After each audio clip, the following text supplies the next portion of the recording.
Alléluia. Amen. Je le dis à quelqu'un. Si tu es né,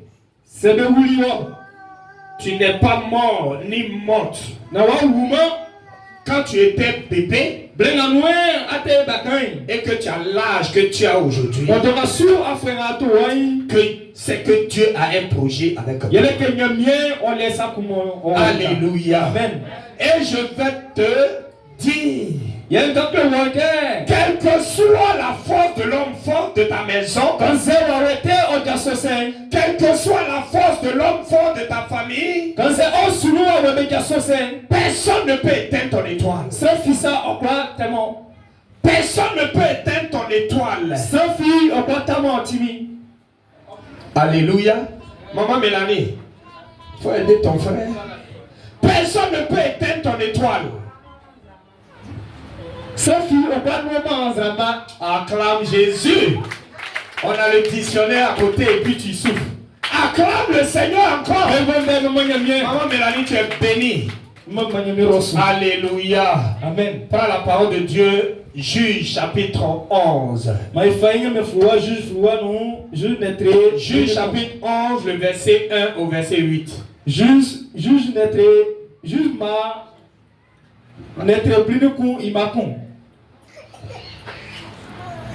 Maman. Lève-toi. Dieu. Il est là. Il est où? Il est au village. J'ai une parole pour lui. Il y est. Dis à ton mari de faire attention.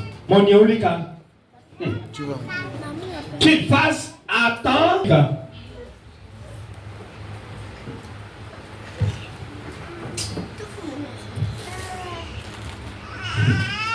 Il faut qu'il décide. Soit c'est avec Dieu, soit c'est avec le monde. Est-ce que tu comprends bien ce que je dis? Parce que je vois de l'obscurité derrière lui. L'obscurité que je vois, c'est pas une bonne nouvelle. Qu'il fasse attention. C'est pas tous ceux qui rient avec lui qui l'aiment. Dis-lui. Par ma bouche, l'esprit dit. C'est pas toutes les personnes qui sont en train de rire en ce moment avec lui qui l'aiment. Qu'il fasse attention. Moi, je veux qu'il vive longtemps et que tu sois heureuse auprès de lui longtemps. Et s'il ne fait pas attention, c'est pas bon. Quand tu vas arriver, si tu as la possibilité, il faut l'appeler, il faut lui dire ça. Qu'il soit discret. Qu'il ferme sa bouche.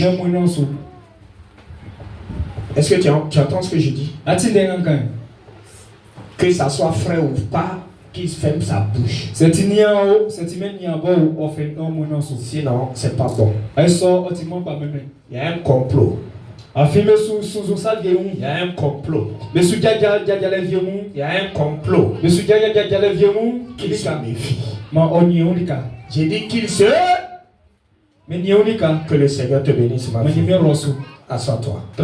Juge chapitre 11, le verset 1 au verset 8. Peuple de Dieu, est-ce qu'on peut se tenir debout? Et nous allons faire la lecture de la parole de Dieu. Oh Seigneur, merci de ta grâce. La parole de Dieu avec respect et considération. On écoute la parole s'il vous plaît. On se tient tous debout. C'est la parole qui parle. C'est Dieu qui parle.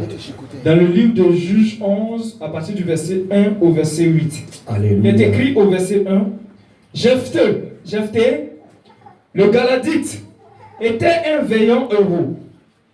Il était fils d'une femme prostituée et c'est Galad qui avait engendré Jephthé. Au verset 2. La femme de Galad lui enfanta des fils qui, devenus grands, chassaient Jephthé et lui dirent: tu n'hériteras pas de la maison de notre père, car tu es fils du autre. Au verset 3, et Jephthé s'enfuit loin de ses frères, et il habita dans le pays des Tob. Des gens de rien se rassemblaient auprès de Jephthé, et il faisait avec lui des exclusions. Au verset 4, quelque temps après, les fils d'Ammon firent la guerre à Israël. Et comme les fils d'Ammon faisaient la guerre à Israël, les anciens de Galade allaient chercher Jephthé au pays des Tob. Au verset 6, il dit à Jephthé, viens, tu seras notre chef, et nous combattrons les fils d'Ammon. Au verset 7, Jephthé il répondit aux anciens de Galade, n'avez-vous pas eu de la haine pour moi? Et n'avez-vous pas chassé de la maison de mon père? Pourquoi venez à moi maintenant que vous êtes dans la détresse? Au verset 8, les anciens de Galade dirent à Jephthé, nous revenons à toi maintenant, afin que tu marches avec nous, que tu combattes les fils d'Ammon, et que tu sois notre chef, celui de tous les habitants de Galade. Alléluia. Seigneur, parle à quelqu'un ce matin. Parle à un cœur, afin que tes enfants sortent d'ici rassurés. Au nom puissant de Jésus. Amen. Amen.